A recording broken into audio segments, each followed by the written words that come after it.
نحمده ونصلي على رسوله الكريم اما بعد فاعوذ بالله من الشيطان الرجيم بسم الله الرحمن الرحيم رب اشرح لي صدري ويسر لي امري واحلل عقدة من لساني يفقهوا قولي ان الحمد لله نحمده ونستعينه ونستغفره ونعوذ بالله من شرور انفسنا ومن سيئات اعمالنا من يهده الله فلا مضل له ومن يضلله فلا هادي له واشهد ان لا اله الا الله واشهد ان محمدا عبده ورسوله يا ايها الذين امنوا اتقوا الله حق تقاته ولا تموتن الا وانتم مسلمون يا ايها الناس اتقوا ربكم الذي خلقكم من نفس واحدة وخلق منها زوجها وبث منهما رجالا كثيرا ونساء واتقوا الله الذي تساءلون به والأرحام إن الله كان عليكم رقيبا يا أيها الذين آمنوا اتقوا الله وقولوا قولا سديدا يصلح لكم أعمالكم ويغفر لكم ذنوبكم ومن يطع الله ورسوله فقد فاز فوزا عظیما. شروع کرتی ہوں اللہ کے نام سے جو بے انتہا مہربان نہایت رحم فرمانے والا ہے.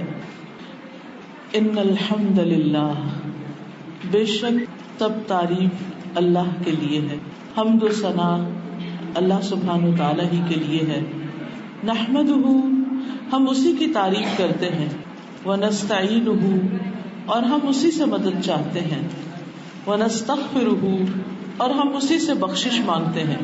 ونعوذ باللہ من شرور انفسنا، اور ہم اپنے آپ کو اللہ کی پناہ میں دیتے ہیں اپنے نفس کے شر سے بچنے کے لیے.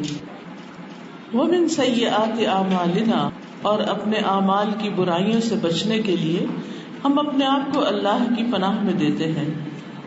من یہدہ اللہ فلا مضل لہ، جس کو اللہ ہدایت دے دے اسے کوئی گمراہ نہیں کر سکتا. ومن یضللہ فلا ہادی لہ، اور جسے وہ گمراہ کر دے اسے کوئی ہدایت نہیں دے سکتا. واشہد ان لا الہ الا اللہ واشہد ان محمدا عبدہ ورسولہ، اور میں گواہی دیتا ہوں کہ اللہ کے سوا کوئی معبود نہیں، اور میں گواہی دیتا ہوں کہ محمد صلی اللہ علیہ وسلم اللہ کے بندے اور اس کے رسول ہیں. یا ایھا الذین آمنوا اتقوا اللہ، اے لوگو جو ایمان لائے ہو اللہ سے ڈرو. حق تقاتہ، جس طرح اس سے ڈرنے کا حق ہے. ولا تموتن الا وانتم مسلمون، اور تمہیں ہرگز موت نہ آئے مگر اس حال میں کہ تم مسلمان ہو. یا ایھا الناس اتقوا ربکم، اے لوگو اپنے رب سے ڈرو. الذی خلقکم من نفس واحدۃ، جس نے تمہیں ایک جان سے پیدا کیا. وخلق منها زوجها، اور اسی سے اس کا جوڑا بنایا. وبث منهما رجالا كثيرا ونساء، اور ان دونوں سے بہت سے مرد اور عورتیں دنیا میں پھیلا دیے. واتقوا الله الذي تساءلون به والارحام، اور ڈرو اللہ سے جس کا نام لے کر تم ایک دوسرے سے اپنے حق مانگتے ہو، اور رشتہ داریوں کے بارے میں خاص طور پر اللہ سے ڈرو. ان اللہ کان علیکم رقیبا، بے شک اللہ تعالیٰ تم پر نگرانی کر رہا ہے. یا ایھا الذین آمنوا اتقوا اللہ، اے لوگو جو ایمان لائے ہو اللہ سے ڈرو. وقولوا قولا سدیدا، اور درست بات کیا کرو، سیدھی بات کیا کرو. یغفر لکم ذنوبکم، وہ تمہارے گناہوں کو معاف کر دے گا. اور پھر ومن یطع اللہ ورسولہ، جو اللہ اور اس کے رسول کی اطاعت کرے گا. فقد فاز فوزا عظیما، وہ یقیناً بہت بڑی کامیابی پائے گا. معزز خواتین، اس وقت آپ کے سامنے جو عبارت پڑھی گئی ہے یہ خطبۃ الحاجہ کہلاتی. نبی صلی اللہ علیہ وسلم اس خطبے کو اہم مواقع پر پڑھتے تھے، اور خاص طور پر نکاح کے موقع پر. شادی کے موقع پر عموماً نکاح کے وقت مردوں کے درمیان ہی چونکہ سارا کچھ طے پاتا ہے، خطبہ بھی وہیں پر ہو جاتا ہے، اس لیے اگر کوئی اسپیکر کی سہولت ہو یعنی لاؤڈ اسپیکر ہو تو خواتین تک آواز آ جاتی خطبہ وغیرہ پڑھنے کی، ورنہ وہ بھی نہیں. اور اگر آ بھی جائے تو بہت سے لوگ اس سے بھی واقف نہیں کہ اس میں کہا کیا گیا. ہمیں اس موقع پر یعنی شادی کے اہم موقع پر جو زندگی کی ایک بہت بڑی ٹرننگ ہوتی ہے، اس موقع پر ہمیں کیا سبق دیا جا رہا ہے، کیا میسج دیا جا رہا ہے، کیا سکھایا جا رہا ہے. کیونکہ دین اسلام دیگر تمام ادیان سے اس اعتبار سے مختلف ہے کہ اس میں انسان کو ایک اللہ کی عبادت کا حکم دیا گیا، اور عبادت کے لیے ضروری ہے کہ انسان اللہ تعالیٰ پر ایمان رکھتا ہو، اور ایمان کے لیے ضروری ہے کہ اللہ سبحانہ وتعالیٰ کی پہچان ہو، معرفت ہو. اور پھر نہ صرف یہ کہ اللہ تعالیٰ کی پہچان ہو بلکہ جس جس چیز پر بھی ایمان ہو ان سب چیزوں کو پہچانا جائے. اس لیے کوئی بھی شخص جو اپنے آپ کو مسلمان کہتا اس کے لیے لازم ہے کہ وہ علم حاصل کرے اور اپنے دین کی سمجھ بوجھ پیدا کرے، کیونکہ علم کے بغیر اللہ تعالیٰ کی عبادت ممکن ہی نہیں. عبادت کس طرح کی جائے، کیا طریقہ اختیار کیا جائے، کیا نہ کیا جائے تاکہ ہم اس عبادت کا حق ادا کر سکیں. اور ہمارے دین میں صرف نماز پڑھنا ہی عبادت نہیں بلکہ اس میں انسانوں کے حقوق ادا کرنا بھی عبادت ہے، اس میں شادی کرنا بھی عبادت ہے، کیونکہ انسان ایک حلال اور جائز طریقے سے اپنی خواہشات کو پورا کرتا ہے، ایک خاندان کو پروان چڑھاتا ہے اور اپنی ذمہ داریوں کو نبھاتا ہے. اس میں اگر ہسبینڈ وائف ایک دوسرے کے حقوق صحیح طور پر ادا کرتے ہیں تو یہ بھی ایک عبادت ہے. حتیٰ کہ ایک شوہر اگر اپنی بیوی کو پانی پلاتا ہے تو وہ بھی ایک عبادت کا کام کر رہا ہے. اگر وہ ایک لقمہ کھلاتا ہے تو وہ بھی اس کے لیے صدقہ لکھا جاتا ہے، اس کا بھی ثواب ہے. بلکہ یہاں تک آتا ہے کہ اگر کوئی شخص کسی غریب کو دیتا ہے تو اس کا بھی ثواب ہے، اللہ کے راستے میں دیتا ہے اس کا بھی ثواب ہے. لیکن سب سے زیادہ ثواب اس مال کے خرچ کرنے کا ہے جو وہ اپنے گھر والوں پر خرچ کرتا ہے، کیونکہ یہ خرچ کرنا اس کے فرائض میں شامل ہے. تو جب انسان ایک فرض ادا کرتا ہے تو اس کا اجر اور ثواب زیادہ ہوتا ہے. تو بہرحال اس خطبے کو جاننا اور اس کو سمجھنا اور اس کے مطابق اپنی زندگی بسر کرنا انسان کے لیے کامیابی کا باعث ہے. آج ہم اپنے معاشرے میں دیکھتے ہیں کہ ادھر شادی ہوتی ہے، ادھر کوئی ایسی تکلیف دہ اداس کرنے والی خبر ملتی ہے. اس کی وجہ کیا ہے؟ اس کی بنیادی وجہ یہ ہے اس خطبے میں جو پیغام دیا گیا ہے اور وہ ہے اللہ سے ڈرنے کا، تقویٰ کا، وہ ہماری زندگیوں سے ختم ہوتا چلا جا رہا ہے. کیونکہ انسان کی نفسیات کچھ ایسی ہے کہ جب تک اس پر کوئی سپرویژن نہ ہو، کوئی دباؤ نہ ہو، کوئی اس کو پوچھنے والا نہ ہو، کوئی اس کا حساب لینے والا نہ ہو، تو بہت دفعہ وہ اپنے فرائض میں کوتاہی کر جاتا ہے. تو آئیے دیکھتے ہیں کہ خطبے میں تفصیلات کیا ہیں جو ہر نکاح کے موقع پر پڑھا جاتا ہے. یعنی کوئی شادی اس کے بغیر ہوتی نہیں کہ جس میں یہ خطبہ نہ پڑھا جائے. تو یہ خطبہ ہمیں کیا سکھاتا ہے؟ سب سے پہلی چیز اس خطبے میں ہے ان الحمد للہ، بے شک تعریف اللہ تعالی کے لیے. کیوں؟ اس لیے کہ جو کچھ بنایا اسی نے بنایا. آج ہم دنیا کی کسی بھی چیز کو دیکھ کے جب اس کو اپریشیٹ کرتے ہیں تو اس میں غور کی بات یہ ہوتی ہے کہ ہر وہ چیز جو قابل تعریف ہے وہ دراصل اللہ ہی کی بنائی ہوئی ہے، اسی کی دی ہوئی ہے، اسی کی عطا کی ہوئی. اب کسی بھی چیز پر نظر دوڑائیں، آسمان کو دیکھیں یا درختوں کو دیکھیں یا پہاڑوں کو دیکھیں یا سمندر کو دیکھیں یا انسانوں کو دیکھیں یا جانوروں کو دیکھیں، پرندوں کو، مختلف چیزوں کو. تو کچھ چیزیں ایسی ہوتی ہیں، ان کا حسن ایسا ہوتا ہے، ان کی خوبصورتی ایسی ہوتی ہے کہ انسان دیکھ کر ایک دم کہتا ہے واو. واو کہنے سے اس کا دل تو شاید خوش ہو جاتا مگر اس پر اجر کچھ بھی نہیں ملتا اس کو. ہاں، مومن جب خوش ہوتا ہے تو اس پر فوراً اللہ کو یاد کرتا ہے اور اس کا شکر ادا کرتا ہے اور کہتا ہے الحمدللہ. اور جب وہ الحمدللہ کہتا ہے تو اس کا رب اس سے راضی ہو جاتا ہے. اور الحمدللہ کہنا میزان کو بھر دیتا ہے. یعنی ہم میں سے کوئی بھی شخص کوئی بھی کام جو کسی بھی وقت کرتا وہ سب لکھا جا رہا ہے اور وہ سارا قیامت کے دن تولا بھی جائے گا. ہر لفظ جو ہم بولتے ہیں وہ سب لکھا جا رہا ہے. قرآن مجید میں آتا ہے ما یلفظ من قول الا لدیہ رقیب عتید. اس کے منہ سے کوئی ایک لفظ بھی جو نکلتا ہے تو ایک حاضر باش نگران فرشتہ موجود ہوتا ہے, فوراً اس کو لکھتا ہے.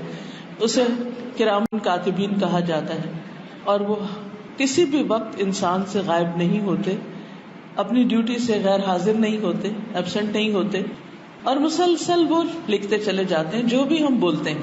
تو جب ہم الحمدللہ کہتے ہیں تو وہ بھی لکھ لیتے ہیں, اور قیامت کے دن جب یہ الحمدللہ نامہ اعمال میں تولا جائے گا تو اس کا بہت بڑا وزن ہوگا. لیکن ہماری زندگیوں میں اب الحمدللہ کہنا شرم کی بات ہوتی ہے, یعنی ہم نے تعریف کرنے کے بندوں کی ہو یا کسی اور کی اور لفظ ایجاد کر لیے ہیں, اور ہماری زندگیاں انہی کے گرد گھوم رہی ہیں. اب دیکھیے کہ ہم زندگی کا ایک بڑا حصہ چیزوں کی, انسانوں کی, خاص طور پر مٹیریل چیزوں کی, زیور کی, کپڑے کی, گھر کی, ڈیکوریشن پیس کی, ادھر کی ادھر کی, ان چیزوں کی تعریف کرتے ہوئے وقت گزار دیتے ہیں. اچھی بات ہے, اچھی چیز کو دیکھ کے تعریف کرنی چاہیے, لیکن جس کی اصل میں تعریف کرنی چاہیے, جس نے یہ سب کچھ دیا ہے, اس کو بھول جاتے ہیں. اب آپ دیکھیے کہ آپ مثلاً ٹیبل پر بیٹھے ہیں, آپ کے سامنے کسی نے اچھے اچھے کھانے پکا کر رکھے ہیں, آپ ایک چیز اٹھاتے ہیں, کھاتے ہیں اور کہتے ہیں بہت مزے کی ہے, دوسری کھاتے ہیں اور کہتے ہیں بہت مزے کی ہے, اور سارا وقت صرف کھانے کو ہی دیکھتے رہتے ہیں اور اب مزے کی باتیں کرتے رہتے ہیں, لیکن ایک دفعہ بھی نہیں کہتے کہ جس نے بنایا ہے اس نے بہت ہی اچھا بنایا. بنانے والے کی آپ تعریف نہیں کرتے, خالق جو کھا رہے ہیں اس کا مزہ لے رہے ہیں, تو پھر یہ بات انصاف کی بات تو نہیں ہے. جس نے بنایا, جس نے محنت کی, جس نے تکلیف اٹھائی, جس نے سب کچھ کیا, اس کو یاد کیے بغیر, اس کا ذکر کیے بغیر, اس کی تعریف کیے بغیر صرف کھانے کی تعریف کرنا کافی نہیں. اسی طرح دنیا کی ساری جتنی بھی چیزیں ہیں, جتنے بھی آبجیکٹس ہیں, ان کی تعریف کرنا کافی نہیں جب تک کہ دینے والے کی تعریف نہ کی جائے. تو ان الحمدللہ, بے شک تعریف اللہ کے لیے ہے. شادی کا موقع خوشی کا موقع ہے, اور خوشی کے موقع پر انسان اللہ کا شکر ادا کرتا ہے, اور جب کسی بات پر مومن خوش ہوتا ہے تو اس وقت وہ الحمدللہ کہتا ہے. اور الحمدللہ جب کہتا ہے تو یہ کہنا, اس کے 2-3 فائدے ہوتے ہیں. نمبر 1 یہ کہ وہ رب راضی ہو جاتا ہے. اچھا, بندوں کی جب آپ تعریف کرتے ہیں تو بعض اوقات بندے اس تعریف کو کافی نہیں سمجھتے. اگر آپ 2 لفظوں میں کریں, اللہ سبحانہ تعالیٰ کی تعریف آپ 2 لفظ میں کرتے ہیں الحمدللہ. جو شخص یہ کہتا ہے, پانی کا ایک گھونٹ پیتا اور الحمدللہ کہتا ہے, کھانے کا ایک لقمہ بھی کھا کے الحمدللہ کہتا ہے, اللہ تعالیٰ اس بندے سے راضی ہو جاتا ہے. لیکن بندے بندوں سے راضی ہو کے ہی نہیں دیتے. آپ ان کے لیے کیا کچھ بھی کر لیں وہ خوش نہیں ہوتے. اگر تھوڑی دیر خوش ہیں تو پھر تھوڑی دیر میں ناراض ہیں. انسان اسی اسٹرگل میں رہتا ہے, اسی چکر میں رہتا ہے کہ بھی کروں تو کروں کیا. لیکن جب بندہ بندوں سے اٹھ کر اپنے رب کا شکر ادا کرتا ہے تو رب راضی ہو جاتا ہے. دوسری چیز یہ کہ جب بندہ کسی بھی نعمت پر شکر ادا کرتا ہے تو اللہ تعالیٰ اس نعمت کو اس پر باقی رکھتا ہے. اللہ کا وعدہ ہے لئن شکرتم لأزیدنکم, اگر تم شکر ادا کرو گے تو میں تمہیں اور زیادہ دوں گا. اچھا, انسانوں کا حال کیا ہوتا ہے کہ جب انہیں کوئی چیز اچھی لگتی ہے تو عام طور پر نظر لگا دیتے ہیں, نظر کا مسئلہ آ جاتا ہے, اور وہ چیز باقی رہنے کی بجائے اس میں اور کئی خرابیاں پیدا ہو جاتی. یعنی کیونکہ وہ اس طرح دیکھ کے آپ کی نعمت کو خوش نہیں ہوتے جیسے خوش ہونا چاہیے. وہ دل میں جلتے بھی رہتے ہیں اور یہ دیکھتے رہتے کہ اس کو کیوں مل گئی, مجھے کیوں نہیں ملی, کب خبر سنے کہ اس کی نعمت چلی گئی. وہ اس انتظار میں رہتے ہیں. جبکہ اللہ سبحانہ و تعالیٰ بندے کو جب نعمت دیتا ہے اور اس کو خوش ہوتا ہے اور اس پر اللہ کی تعریف کرتا ہے تو اللہ تعالیٰ اس کی نعمت کو اس کے لیے پرولونگ کر دیتے ہیں, اس سے واپس نہیں لیتے بلکہ اس میں اضافہ کر دیتے ہیں, اور ایڈیشن ہو جاتی, زیادہ ہو جاتی. پھر اسی طرح یہ ہے کہ بندوں کی جب آپ تعریف کرتے ہیں تو بعض اوقات کچھ لوگ ہوتے ہیں وہ اس کو ایکنالج کر لیتے ہیں, اس کو واپس آپ کو جواب دیتے ہیں. کچھ لوگ پرواہ بھی نہیں کرتے. اللہ سبحانہ تعالیٰ کی جب تعریف ہوتی ہے تو جو بھی لفظ ہم بولتے ہیں ایک ایک لفظ ہماری آخرت کے لیے بھی لکھا جاتا ہے, اور وہاں پر اس کا اجر بھی ملے گا انسان کو. یعنی دنیا میں بھی نعمت زیادہ ہوگی اور آخرت میں بھی اس کا اجر ملے گا انسان کو. تو اس لیے ہمیں کوئی بھی خوشی ملے, کوئی بھی نعمت ملے, تو اس کو ہم اپریشیٹ کریں اور اللہ تعالیٰ کی تعریف کریں محبت کے ساتھ، تعظیم کے ساتھ. کیونکہ اسلام میں عبادت کا جو کانسیپٹ ہے وہ صرف بے روح سجدے کرنے کا نہیں ہے. عبادت وہی عبادت ہے جو اللہ کی فرما برداری کا یا اطاعت کا کام ہو محبت اور تعظیم کے ساتھ. ایک طرف دل کی خوشی کے ساتھ ہو، مارے بندے نہ ہو، اور دوسری طرف اس میں رسپیکٹ بھی پوری ہو کہ میں اپنے رب کے لیے کر رہی ہوں. بہرحال شادی کے موقع پر الحمدللہ کیوں کہا جائے؟ کیونکہ آپ دیکھیے تو ہم بات یہ کر رہے تھے کہ شادی کے موقع پر انسان کیوں خوش ہو، کیوں اللہ کی تعریف کرے. اس لیے کہ ایک نعمت مل رہی ہے انسان کو. ایک لڑکی بھی اور ایک لڑکا بھی زندگی کا ایک وقت اکیلے گزارتے ہیں اور پھر انسان کی ایک ضرورت ہوتی، کیونکہ اللہ سبحانہ وتعالیٰ نے انسان کو جو انسان بنایا نا، تو انسان اس وقت کمپلیٹ ہوتا ہے جب اس کو دوسرے انسانوں سے انس حاصل ہوتا ہے. وہ اکیلے نہیں رہ سکتا. اللہ سبحانہ وتعالیٰ نے آدم علیہ السلام کو اپنے ہاتھ سے پیدا کیا تھا اور پھر وہ اکیلے تھے، تنہا تھے، تو تنہائی میں ایک وحشت ہوتی ہے. اللہ سبحانہ وتعالیٰ نے ان کے لیے پھر حضرت حوا کو پیدا کیا انہی کی پسلی سے. کیسے؟ یہ اللہ ہی جانتا ہے کیسے پیدا کیا، جس نے پیدا کیا. بہرحال پسلی سے پیدا کرنے کا جو ذکر کیا گیا وہ اس لیے کہ انسان یہ جانے کہ وہ یعنی حضرت حوا جو تھی وہ حضرت آدم کی کمپینین تھی، ساتھی تھی. وہ سر سے نہیں پیدا ہوئی، وہ پاؤں سے نہیں پیدا ہوئی، وہ پسلی سے پیدا ہوئی. اور پسلیوں میں کیا ہوتا ہے؟ سینہ، اور سینے میں دل، اور دل جو ہے وہ محبت کی جگہ ہوتی، جذبات کی جگہ ہوتی. تو اللہ تعالیٰ نے پھر دونوں کے درمیان ایک محبت پیدا کر دی. اور اسی طرح باقی بھی دنیا میں جب کسی کی شادی ہوتی ہے تو نبی صلی اللہ علیہ وسلم نے فرمایا کہ نکاح سے زیادہ کوئی چیز میں نے دو محبت کرنے والوں کے درمیان نہیں اچھی پائی. یعنی سب سے بہترین چیز جو دو محبت کرنے والوں کے بیچ میں ہوتی ہے وہ نکاح ہوتا ہے. اور آپ دیکھیے کہ دونوں بالکل مختلف گھروں میں پیدا ہوتے ہیں، مختلف جگہوں سے ہوتے ہیں، پھر کس طرح اللہ تعالیٰ ان کے درمیان موافقت پیدا کر دیتا ہے، محبت پیدا کر دیتا ہے. انسان کی جذباتی ضروریات پوری ہو رہی ہوتی ہیں تو اس پر انسان کو اللہ کا شکر ادا کرنا چاہیے. کیونکہ الگ الگ رہنے میں، شادی کے بغیر رہنے میں جو مشکلات ہیں وہ انہی کو پتہ ہے کہ جو اس مشکل سے گزر رہے ہوتے ہیں. تو جن کو اللہ تعالیٰ اتنے انتظار کے بعد، اتنی تلاش کے بعد، اتنی مشقتوں کے بعد ایک ساتھی عطا کرتا ہے، پھر ان کا فرض بنتا ہے کہ وہ اس کی قدر کریں. لیکن عام طور پر انسان کا حال کیا ہے کہ وہ ناشکرا ہوتا ہے. ان الانسان لربہ لکنود، بے شک انسان اپنے رب کا بڑا ہی ناشکرا ہے. جتنی بھی نعمتیں اس کو مل جائیں پھر بھی اس کا رونا دھونا ختم نہیں ہوتا. اس کی توجہ زیادہ تر انہی چیزوں کی طرف ہوتی ہے جو اس کی زندگی میں نہیں ہوتی.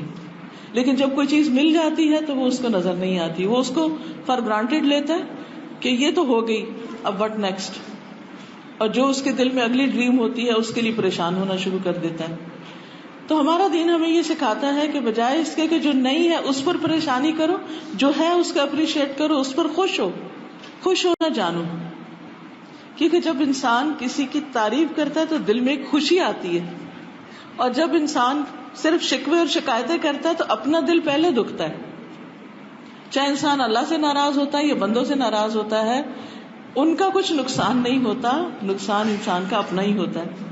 اس لیے ہر موقع پر انسان کو شکر گزار رہنا چاہیے کہ ان الحمد للہ نستعینہ، ہم اسی سے مدد چاہتے ہیں.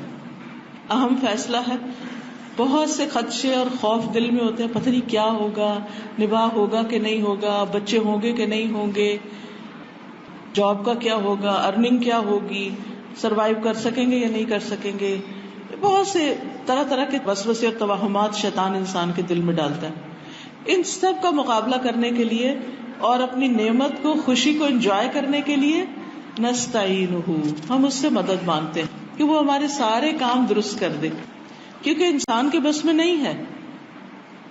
بعض اوقات ہمارے پاس سب چیزیں ہوتی ہیں اور ہم ایک چیز کرنا چاہتے ہیں وہ ہو کے نہیں دیتی. اللہ کے لیے کچھ مشکل نہیں. لہذا کوشش کے ساتھ ساتھ ہر کام کے لیے، چاہے وہ رشتوں کو نبھانے کا ہو، چاہے وہ کوئی بھی اور انسان کا پروجیکٹ ہو، اس کے لیے کوشش کے ساتھ ساتھ انسان کو ہمیشہ اللہ تعالیٰ سے دعا کرتے رہنا چاہیے کہ اللہ تعالیٰ اس کام کو مکمل کرنے میں، اس کے اندر کامیابی میں تو ہماری مدد کر. کیونکہ دعا جو ہے یہ بندے کا اللہ تعالیٰ سے ایک بہت پیارا تعلق ہے. اللہ تعالیٰ اس بندے سے ناراض ہوتا ہے جو دعا نہیں کرتا. اب بہت سے لوگ دعا کیوں نہیں کرتے؟ وہ کہتے ہیں اللہ تعالیٰ کو ویسے ہی پتا ہے نا ہمیں کیا چاہیے، یعنی پہلے دیا تو اب بھی وہ دیتے، ہم مانگے کیا؟ نہیں، اللہ تعالیٰ اس بات کو پسند کرتا ہے کہ بندہ اس سے مانگے، اور دعا کو بھی عبادت قرار دیا ہے. چاہے وہ دنیا کی چیز آپ مانگے، کچھ بھی مانگے. آپ مانگ رہے ہیں کہ مجھے مثلاً کھانا چاہیے، مجھے کپڑا چاہیے، مجھے جاب چاہیے، مجھے کوئی بھی چیز سے، مجھے گھر چاہیے، فلاں فلاں جو بھی انسان کی ضرورت ہے، صرف پیورلی دنیا کی بات کر رہا ہے. اس پر بھی اس کو اجر دیا جا رہا ہے کہ تم اپنے رب سے مانگ رہے ہو، کسی اور سے نہیں مانگ رہے. اگر ہم یہ سارے مطالبے لے کے کسی انسان کے پاس چلے جائیں جس کو اللہ نے بہت دیا ہے، مثلا کسی عرب شیخ کے پاس جو بلینئر ہے یا ملٹی بلینئر ہے، اور آپ اس کو جا کے کہتے ہیں کہ تمہارے پاس اتنا کچھ ہے، ایک گھر مجھے لے دو، ایک کار لے دو، ایک میڈ کا انتظام کر دو، وغیرہ وغیرہ، کیا جواب ملے گا آپ کو؟ اول تو کیا وہ آپ کی بات سنے گا بھی صحیح؟ اس کو اپروچ کرنا، اس تک پہنچنا بھی کتنا مشکل ہوگا. اور ہو سکتا ہے لینگویج بیریئر ہی ہو، آپ کچھ کہہ رہے ہیں اور وہ کچھ اور سمجھ رہا ہو، اور ہو سکتا ہے کہ اس کو کسی طرح سمجھ آ ہی جائے کہ آپ اس سے کیا کہہ رہے ہیں. تو اس کے بعد وہ کیا سوچے گا کہ آپ کون ہیں، آپ کی عقل کام کرتی، آپ کہاں اٹھ کے آ گئے، مجھ سے کیوں مانگ رہے ہیں. اور دیکھیں دنیا میں کتنے ہی مالدار لوگ ایسے ہیں جن کے پاس سب کچھ ہے، لیکن انہی کے رشتہ دار، انہی کے خون کے رشتے 2 وقت کی روٹی کو ترستے ہیں. کیا انہیں نہیں نظر آتا کہ ہمارے بہن بھائی بھوکے ہیں؟ آتا ہے، لیکن اندر کا بخل دینے نہیں دیتا. اپنے اوپر ضرورت سے زیادہ بھی خرچ کریں گے تو اسے بھی کم سمجھیں گے، اس پر راضی نہیں ہوں گے. لیکن کسی رشتہ دار کو دینے کی بات ہو تو اس کی طرف توجہ بھی نہیں جائے گی. تو یہ انسانوں سے مانگنے والوں کا حال ہوتا ہے. انسان انسانوں سے مانگ کے ذلیل ہوتا ہے، ان کی نگاہوں میں بھی ذلیل ہوتا ہے. اور وہ جو گری پڑی گھٹیا کوئی چیز ہوگی یا ضرورت سے زائد وہ دے دیں گے، اپنی اچھی چیز نہیں دیں گے. جو اپنے لیے پسند کرتے ہیں وہ آپ کے لیے نہیں کریں گے. اور پھر ہو سکتا ہے دے کے کئی بار احسان بھی جتائیں، ہو سکتا ہے کہ دے کے کئی بار آپ سے اپنے مرضی کے کام نکلوائیں، آپ پہ دھونس دھاندلی کریں، دھونس جمائیں کہ چونکہ ہم آپ کو دے رہے ہیں اس لیے آپ ہماری مرضی کے غلام ہیں، جو ہم کہیں آپ کو وہ کرنا ہوگا. لیکن آپ دیکھیے کہ جب انسان اللہ کے پاس جاتا ہے، وہ ایک گھر کیا 10 گھر بھی مانگے تو اللہ تعالیٰ اس سے ناراض نہیں ہوگا کہ تم نے 10 کیوں مانگے مجھ سے، تمہارے لیے تو ایک ہی کافی تھا. وہ کچھ بھی مانگے، وہ کتنا بھی مانگے، وہ دنیا کا مانگے، وہ آخرت کا مانگے، وہ ہر خیر مانگے کہ اللہ جتنی بھی کوئی خیر ہے وہ ساری مجھے دے دے. جیسے ہم یہ دعا مانگتے ہیں، رب انی لما انزلت الی من خیر فقیر، اللہ تو میری طرف کوئی بھی جو خیر اتار دے میں اس کا فقیر و محتاج ہوں، مجھے ہر خیر چاہیے، ہر بھلائی چاہیے. اور جتنی زیادہ دفعہ آپ مانگیں گے اتنا ہی وہ اور خوش ہوگا آپ سے، اور خوش ہوگا. اس لیے دعا مانگنے کے لیے ضروری نہیں ہوتا کہ آپ کوئی فارمیلٹی کریں اور کسی اسپیشل جگہ پہ جا کے بیٹھیں یا کچھ. ٹھیک ہے، کچھ مخصوص جگہ اور وقت ہوتے ہیں دعا کی قبولیت کے، مثلا تہجد کا وقت ہے، رات کو اگر آپ کی آنکھ کھل جاتی ہے اور آپ لا الہ الا اللہ وحدہ لا شریک لہ یہ دعا پڑھ کے پھر دعا کرتے تو قبول ہوتی ہے. کعبہ میں جائیں، حرم میں جائیں، اسی طرح حج کے موقع پر، رمضان میں، عبادت کے موقع، وہ ہوتی ہیں دعائیں قبول. لیکن اس کا یہ مطلب نہیں کہ دعائیں بس انہی دنوں میں کرنی چاہیے اور باقی دنوں میں دعا نہیں ہو سکتی. آپ کسی بھی وقت کہیں بھی اللہ سے دعا مانگ سکتے ہیں، اور صرف لینے والی چیزوں کے لیے نہیں، تکلیف ہٹانے کے لیے بھی مانگتے ہیں کہ اللہ تعالیٰ یہ دکھ درد مجھے دور کر دے.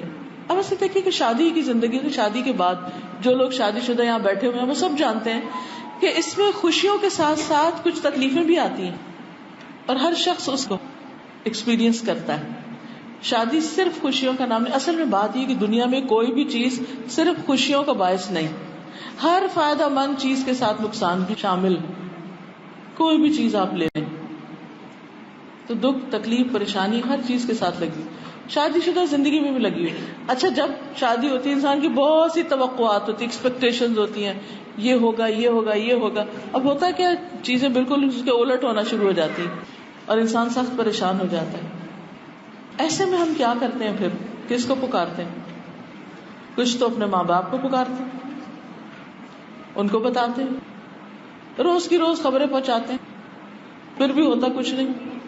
کچھ دوستوں کو بتاتے ہیں، ہر روز شوہر کی شکایت، ساس کی شکایت دوستوں کو، صبح سویرے، کوئی دن ناغہ نہیں کرتے. اور جب مسائل حد سے بڑھ جاتے ہیں تو کسی سائیکیٹرسٹ کے پاس چلے جاتے ہیں، کسی کاؤنسلر کے پاس چلے جاتے ہیں. نہیں کرتے تو کیا نہیں کرتے؟ اللہ کو نہیں پکارتے، اور اگر پکارتے بھی ہیں تو صحیح طور پہ نہیں پکارتے. جیسے کہتے ہیں نا کہ بس آپ کے در سے اللہ اٹھنا ہی نہیں جب تک آپ دے نہ دیں، آپ ہی نے تو دینا ہے. اور پھر اللہ سبحانہ و تعالیٰ دن کو بھی سنتا ہے، رات کو بھی سنتا ہے، ہر حال میں سنتا ہے. اس کو تو نہ نیند آتی ہے نہ اونگ آتی ہے. اچھا، انسانوں سے جب ہمیں کوئی مطالبہ کرنا ہوتا ہے، ان سے کچھ مانگنا ہوتا ہے، ابھی وہ آرام کر رہے ہیں. کبھی دن کو فون کرے تو دن کو بھی آرام کر رہے تھے، رات کو کرے تو رات ویسے انسان نہیں رکھتا کہ کیا کسی کی پرائیویسی میں انٹرفیئرنس کرنی. انسان سوچتا ہے کہ کرے تو کیا کرے. کتنی دفعہ آپ اپوائنٹمنٹس لیتے ہیں اور مسائل پھر بھی حل نہیں ہوتے. کمی کس چیز؟ اللہ کو پکارنے کی ضرورت ہے، اور خوب خوب پکارنے کی ضرورت ہے، خوب خوب دعا کرنے کی ضرورت ہے. ہر شادی شدہ عورت یہ بات سمجھ لے، میاں سے مسئلہ ہے، شوہر سے مسئلہ ہے، جاب کا مسئلہ ہے، رزق کا مسئلہ، اولاد کا مسئلہ، کسی چیز کا مسئلہ ہے، کسی کے پاس جانے سے پہلے اللہ کے پاس جائیں. پھر اللہ دلوں میں ڈالے گا، اللہ ایسے راستے بنائے گا آپ کے لیے کہ آپ کے مسائل حل ہوں گے. لیکن ہم دعا کو معمولی چیز سمجھتے ہیں. ہر دعا قبول ہوتی ہے سوائے اس کے جس میں کوئی قطع رحمی یا کوئی غلط قسم کی چیز مانگی جائے، یا یہ کہ وہ چیز انسان کے حق میں اچھی نہ ہو. پھر بھی اللہ تعالیٰ اس کی اس ایفرٹ پر اس کو آخرت میں اس کا بدلہ دے دے گا، ضائع پھر بھی نہیں جاتی وہ. تو اس موقع پر بھی، اس خطبے میں بھی کیا کہا کہ نستعینہ ونستغفرہ، اور ہم اس سے بخشش مانگتے ہیں، اپنے گناہوں کی معافی بھی چاہتے ہیں. کیونکہ انسان کی زندگی میں جو تکلیفیں آتی ہیں بعض اوقات وہ انسان کی اپنی غلطیوں کا نتیجہ ہوتی ہیں. بعض اوقات اس کے غلط ڈیسیژنز ہوتے ہیں جو جلد بازی میں کیے ہوئے ہوتے ہیں، یا پھر یہ کہ کسی کا حق مار کے کیے ہوئے ہوتے ہیں. کوئی بھی وجہ ہو سکتی ہے جہاں اللہ کی نافرمانی. تو سب سے بڑا شر جو ہے، یہ سب سے بڑا نقصان یا سب سے بڑی تھریٹ جو ہے وہ انسان کو خود اپنے آپ سے ہے، جس کو وہ سمجھتا ہی نہیں. اور یہی بات یہاں پر سمجھائی جا رہی ہے کہ وَنَعُوذُ بِاللَّهِ مِن شُرُورِ أَنفُسِنَا، اللہ ہم اپنے ہی نفس کے شر سے اپنے آپ کو بچانے کے لیے تیرے حوالے کرتے، تیری پناہ میں آتے ہیں، تیری حفاظت میں دیتے ہیں. کیونکہ انسان کا نفس جو ہے وہ اس کو برے کاموں پہ اکساتا ہے. اب دیکھیے کہ ذرا آپ کسی سے ہرٹ ہوتے ہیں نا، یا کسی سے شکایت ہوتی ہے، اس کے بعد ہمارا دماغ گھوم جاتا ہے، الٹا چلنے لگتا ہے. وہی شخص جس سے ہم محبت کر رہے ہوتے ہیں اس کے بارے میں الٹا سوچنا شروع کر دیتے ہیں. اچھا، اس کا نتیجہ کیا ہوتا ہے؟ وہ تو آرام سے سو رہا ہوتا ہے، اس کو تو خبر بھی نہیں ہوتی، اور ہمارا دل دھڑکنے پھڑکنے لگتا ہے اور کئی بیماریوں کے شکار ہو جاتا ہے. جتنی بھی نیگیٹو تھنکنگ ہے اور جتنے بھی وسوسے اور جتنی بھی ایسی چیزیں ہیں وہ ساری کی ساری سب سے پہلے خود ہمیں متاثر کرتی اور بہت سی جسمانی روحانی بیماریوں کا باعث بنتی.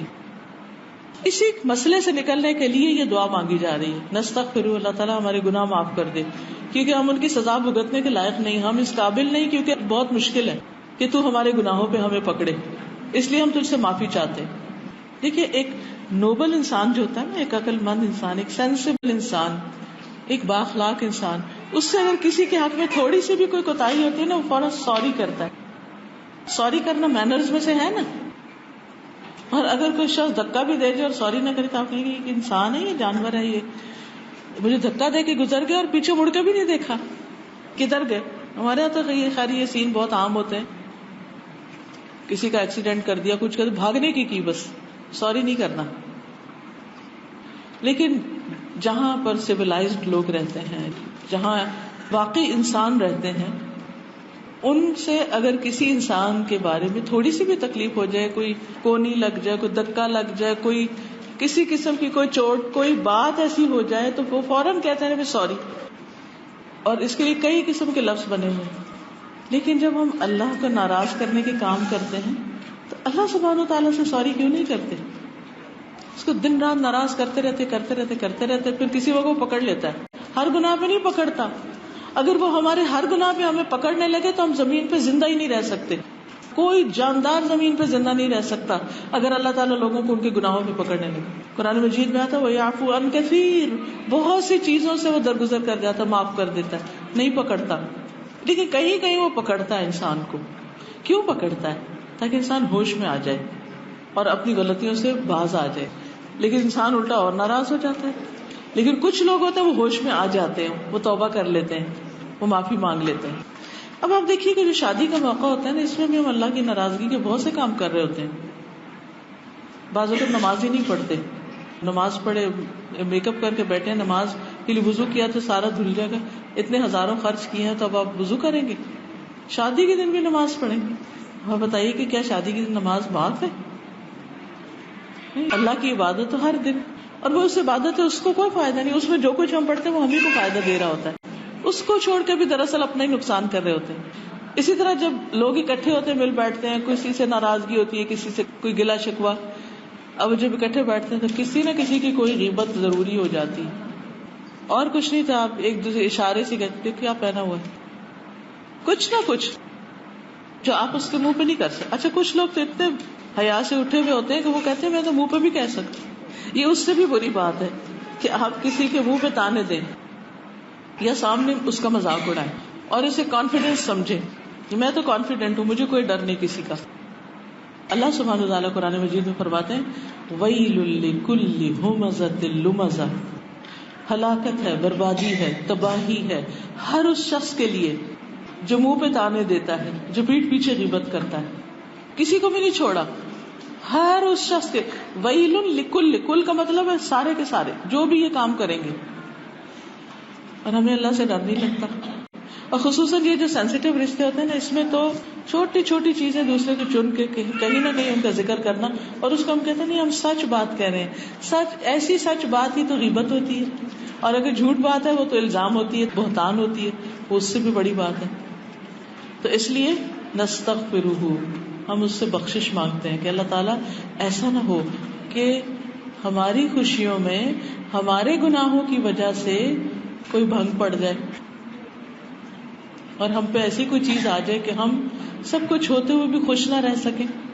تو ان خوشیوں کا حاصل کرنے کا طریقہ کیا ہے کہ اللہ کو خوش رکھیں, عبادت کریں, اور اگر غلطی ہو جائے تو معافی مانگ لیں, سوری کر کے جائیں.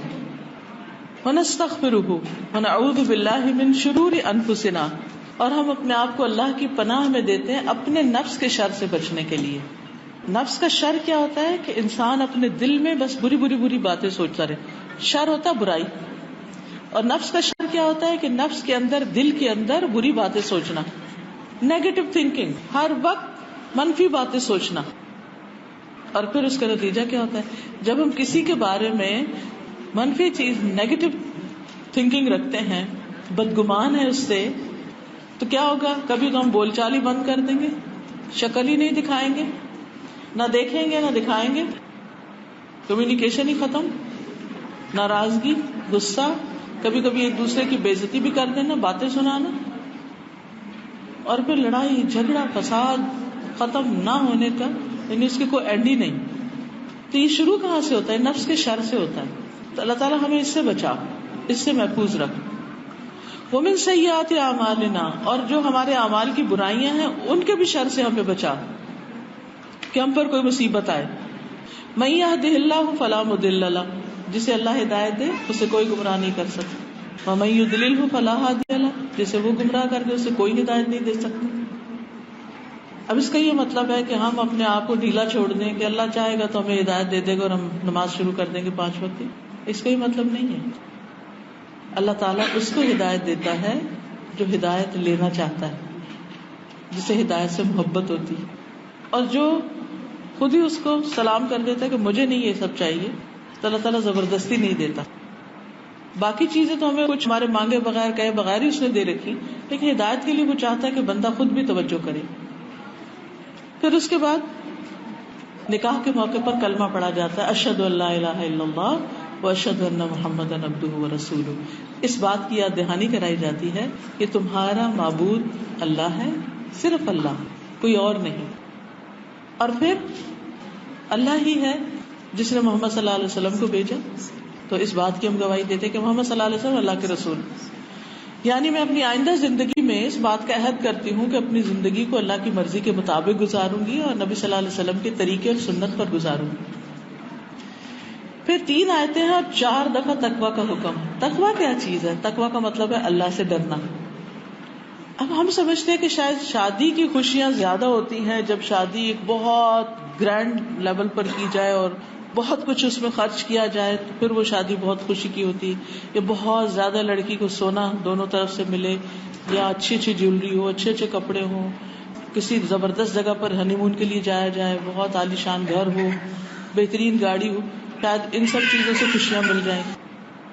لیکن خوشیاں ان چیزوں میں نہیں ہیں. وقتی طور پر ہوتا ہے یہ چیزیں انسان کو اچھی لگتی ہیں, اللہ نے انسان کے دل میں محبت ڈالی ان چیزوں کی, لیکن اصل چیز ہے جو انسان کو خوشی دیتی ہے وہ دل کا اطمینان ہے, اور دوسرے لوگوں کے ساتھ یعنی ہسبینڈ وائف کے آپس میں اور دونوں فیملیز کے آپس میں محبت بھرے تعلقات ہوں, ایک دوسرے کی عزت ہو, قدر ہو. اور یہ اس وقت ہوتا ہے جب انسان اللہ سے ڈر کے کسی پہ زیادتی نہیں کرتا اول میں, اور دوسرا یہ کہ اگر کچھ ہو جائے تو معافی مانگ لیتا ہے انسانوں سے, اور پھر یہ کہ معاف کر دیتا ہے. معاف کرنا بڑا مشکل ہوتا ہے, خصوصاً اس رشتے کو جس سے توقع ہو. یعنی ہم عام طور پہ کہتے ہیں نا مجھے تم سے یہ بالکل توقع نہیں تھی کہ تم ایسا کرو, لیکن ہمیں سوچنا چاہیے وہ انسان ہے, وہ کر سکتا ہے اور اس سے ہوگا, ایک دفعہ نہیں کئی دفعہ. اگر ہم اپنے آپ کو رکھ کے دیکھیں تو کیا ہم اللہ تعالیٰ سے توبہ کرنے کے بعد کوئی گناہ نہیں کرتے؟ کتنی دفعہ کرتے ہیں؟ ایک دفعہ کرتے, پھر کرتے, پھر کرتے. تو اسی طرح اللہ سبحانہ و تعالیٰ کی اگر ہم اتنی نافرمانیاں کرتے تو کسی نے ہمارے حق میں کچھ گستاخی کر دی تو کیا ہوا, اس کو بھی معاف کر دیں. اللہ تعالیٰ فرماتے ہیں الا تحبون ان یغفر اللہ لکم, کیا تم نہیں چاہتے کہ اللہ تمہیں معاف کر دے؟ تو تقویٰ جو ہوتا ہے نا, احتیاط کے ساتھ زندگی بسر کرنا, اپنی زبان کو کنٹرول میں رکھنا, اپنے تھاٹس کو کنٹرول میں رکھنا, اپنے ایکشنز کو کہ کسی پر زیادتی نہ ہو. یہ صرف اسی وقت کنٹرول ہو سکتا ہے جب اوپر اللہ کی نگرانی سامنے ہو کہ مجھے میرا رب دیکھ رہا ہے, میں اکیلا ہوں, مجھے کوئی پوچھنے والا نہیں, میں اس اکیلے کمرے میں بیٹھ کے اپنے ماں باپ کو جو چاہے بتاؤں الٹا سیدھا, کوئی نہیں مجھے دیکھ رہا, شوہر بھی کام پہ گیا ہوا, ساس بھی کہیں گئی بھی ہے, میں اکیلی ہوں, جو مرضی باتیں کروں. جس کے دل میں اللہ کا ڈر ہوگا وہ کبھی بھی نہیں کرے گی, کیونکہ اس کو پتا میرا رب دیکھ رہا ہے, فرشتے دو بیٹھے ہوئے, یہ سب کچھ لکھے جا رہے ہیں, میں کہاں چھپ کے جاؤں گی, اور جو میں کروں گی یہ سامنے آئے گا قیامت کے دن. سورۃ العادیات میں آتا ہے کہ وَحُصِّلَ مَا فِي الصُّدُورِ, سینوں کے اندر جو کچھ ہے وہ حاصل کر لیا جائے گا. سورۃ طارق میں آتا ہے تُبْلَى السَّرَائِرُ, انسان کے جو سر ہیں, راز ہیں, اس کے جو سیکرٹس ہیں, ان سب کو جانچ لیا جائے گا کہ یہ کیا تھے, اس میں سے کیا اچھا تھا کیا نہیں تھا.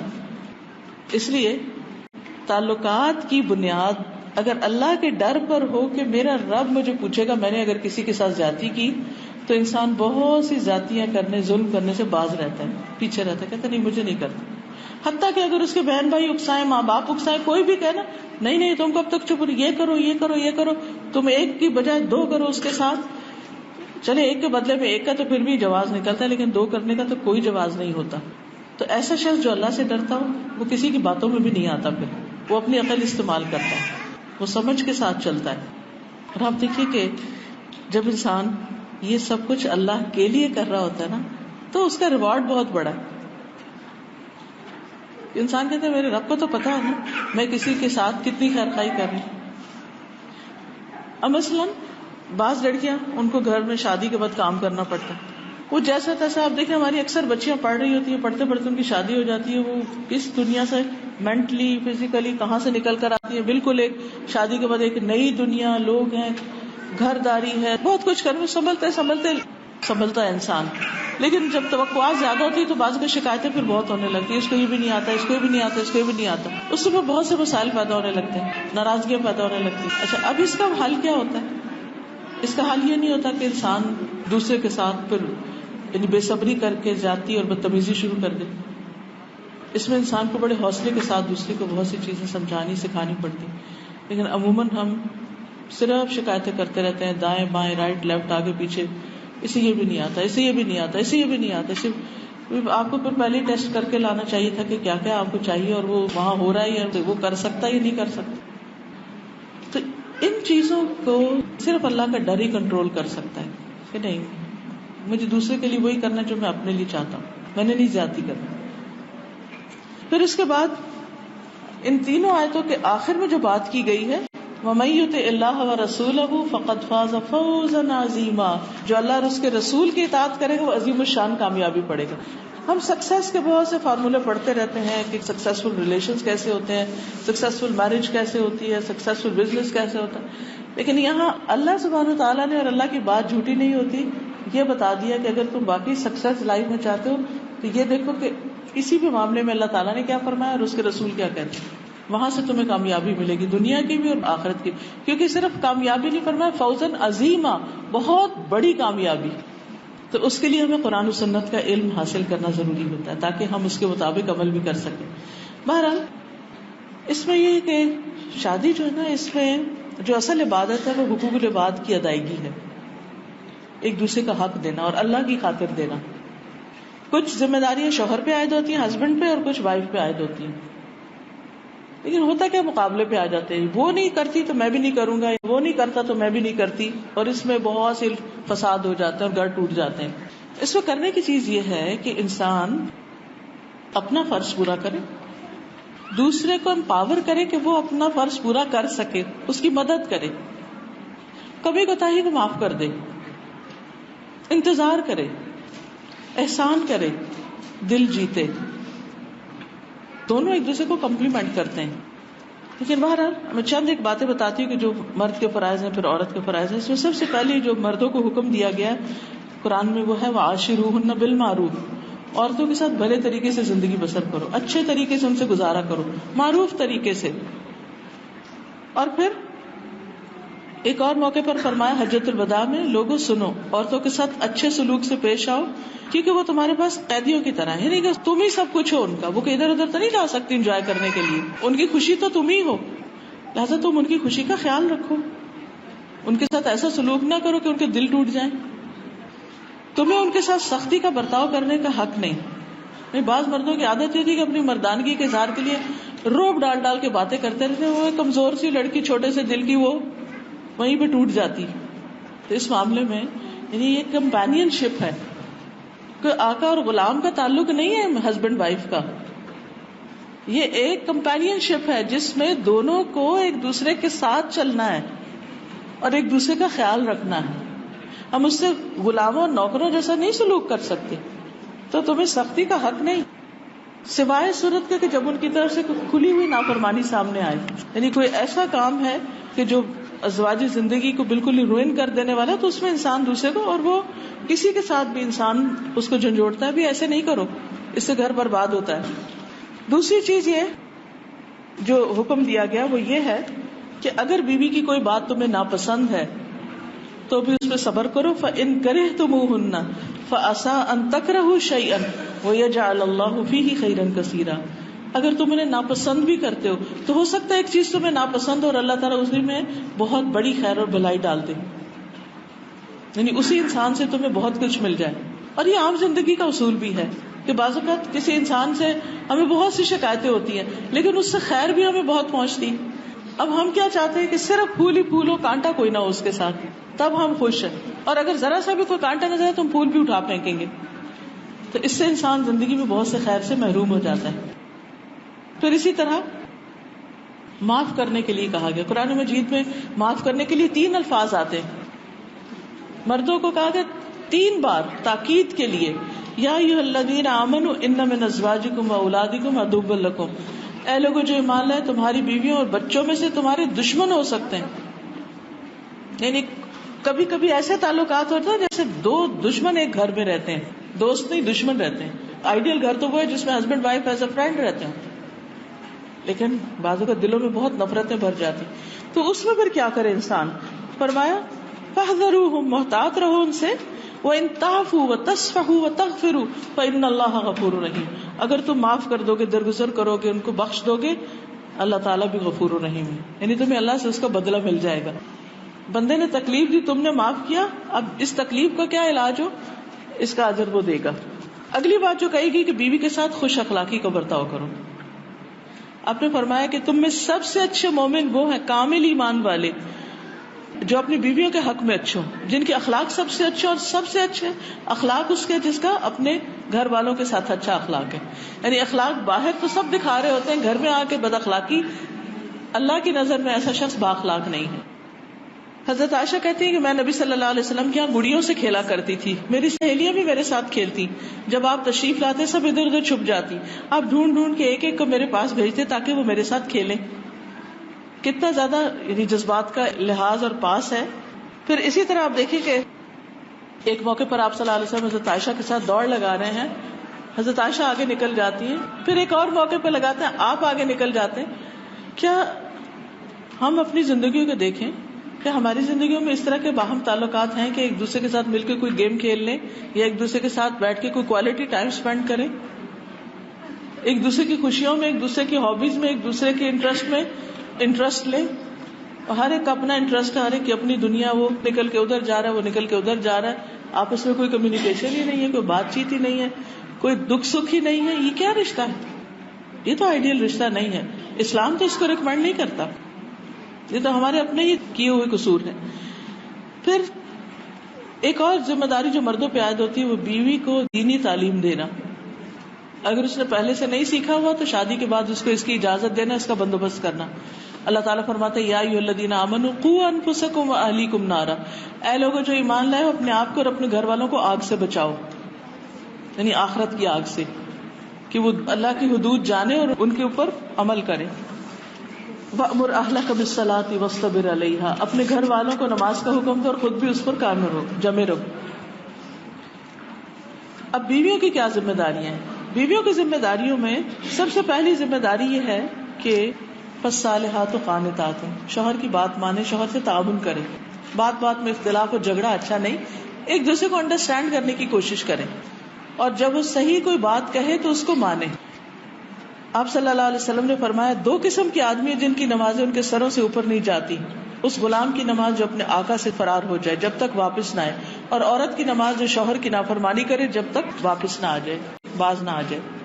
اسی طرح عورت کی ذمہ داری اپنی عزت و عصمت کی حفاظت کرے، کوئی ایسا کام نہ کرے جس سے شوہر شک میں مبتلا ہو، کیونکہ اچھے تعلقات جو ہوتے ہیں نا ان کی بنیاد ایک دوسرے پر ٹرسٹ ہوتا ہے، اس ٹرسٹ کو نہیں توڑیں.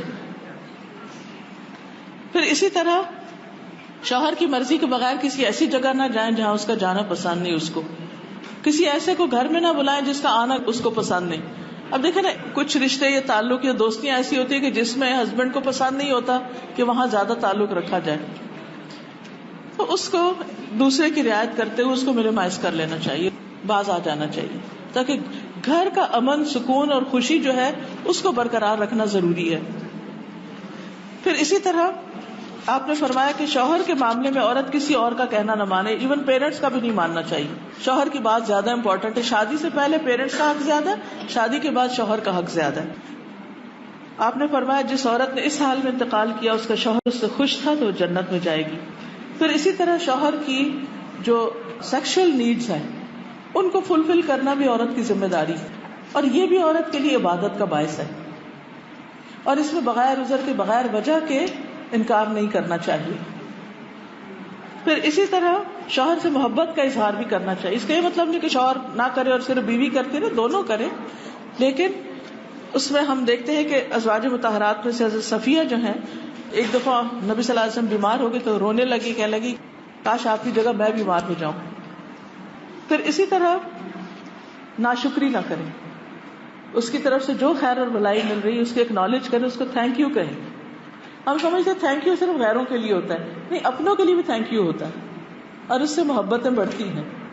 کچھ خرید کے دیں، کہیں لے کر جائیں، کوئی بھی چیز، ایون روزمرہ کی زندگی میں اچھا سلوک بھی ہو یا کچھ، تو ایک دوسرے کے لیے شکر گزار ہوں.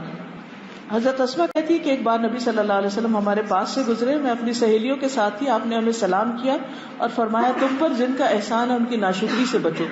تم میں سے ایک اپنے ماں باپ کے ہاں دنوں تک بن بیاہی بیٹھی رہتی ہے، پھر اللہ اس کو شوہر دیتا ہے، پھر اولاد دیتا ہے، اور ان سارے احسانات کے باوجود کسی بات پہ اس سے ناراض ہوتی ہے تو کہتی ہے میں نے اس میں کوئی بھلائی نہیں دیکھی، میری تو قسمت ہی پھوٹ گئی، میں نے تو یہاں کچھ دیکھا ہی نہیں، کوئی خوشی نہیں یہاں. تو یعنی کہ اچھائیوں کو ڈھونڈیں، تلاش کریں، دیکھیں کہ کیا پازیٹیو چیزیں ہیں جو آپ کو اللہ نے دی ہیں. پھر اسی طرح ایک اچھی بیوی کی خوبی یہ بتائے گی کہ وہ شوہر کے مال کی بھی حفاظت کرتی ہے، یعنی اس کے پیچھے اس کے مال کو یوں ضائع نہیں کرتی، اڑاتی نہیں، بے دردی سے اسے استعمال نہیں کرتی، ضائع ہونے سے بچاتی ہے. یہ عورت کی ذمہ داریوں میں سے ہے. اور سب سے بڑی ہماری ذمہ داری یہ ہے کہ گھروں کا سکون ہم سے ہے، عورت سے ہوتا ہے. عورت اگر مسکرا رہی ہے تو سارا گھر مسکرائے گا، اور اگر اس کا ماں کا موڈ آف ہے، بیوی کا موڈ آف ہے، سب چیزیں پڑی کی پڑی رہ جائیں.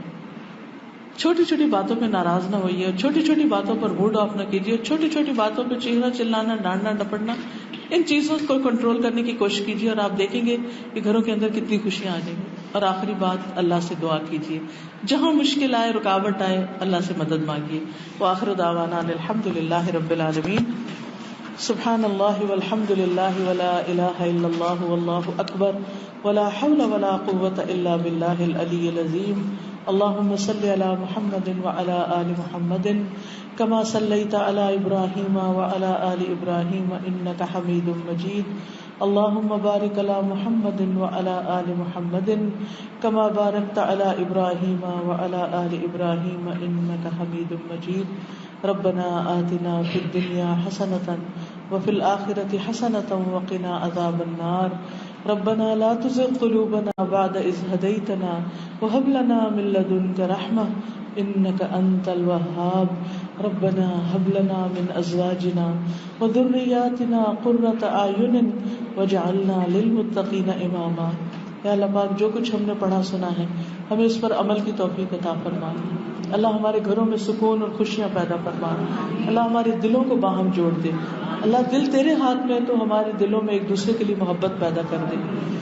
یا رب العالمین، جس بچی کا نکاح ہو رہا ہے، جس شادی ہو رہی ہے، اللہ تعالیٰ اس کو اپنے والدین کی آنکھوں کی ٹھنڈک بنانا، اور دونوں بچوں کو ایک دوسرے کے لیے باعث سکون، باعث محبت اور خوشیوں کا ذریعہ بنانا.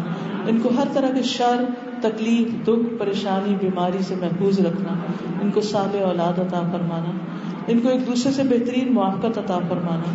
یا رب العالمین، اپنی اطاعت پر ان کو جوڑے رکھنا. یا اللہ، دنیا اور آخرت کی کامیابیاں عطا فرمانا. یا اللہ، تو ہمارے والدین پر اپنی رحمت فرما، ہمارے بچوں کو ہدایت عطا فرما. یا رب العالمین، تو ہم سب کو جنت الفردوس عطا فرما، اور اپنی پسند کے رضا کے کام کرنے کی توفیق عطا فرما. یا اللہ، اس مجلس میں جتنے بھی لوگ بیٹھے ہیں، ان کے دلوں میں جو اچھی دعائیں، نیک تمنائیں، ان کو پورا فرما. اللہ، سب آنے والوں کے غم، دکھ، پریشانیاں دور فرما دے. اللہ، جنہوں نے اس مجلس کا اہتمام کیا انہیں اس کی بہترین جزائے خیر عطا فرما، اور بہترین ان کے گھر، مال، جان، ہر چیز میں برکتیں پیدا فرما، اور ان سب کو اپنی رحمت سے ڈھانپ لے. برحمتک یا ارحم الراحمین. الہی آمین. سبحانک اللہم و بحمدک، اشہد ان لا الہ الا انت، استغفرک و اتوب الیک. السلام علیکم و رحمۃ اللہ وبرکاتہ.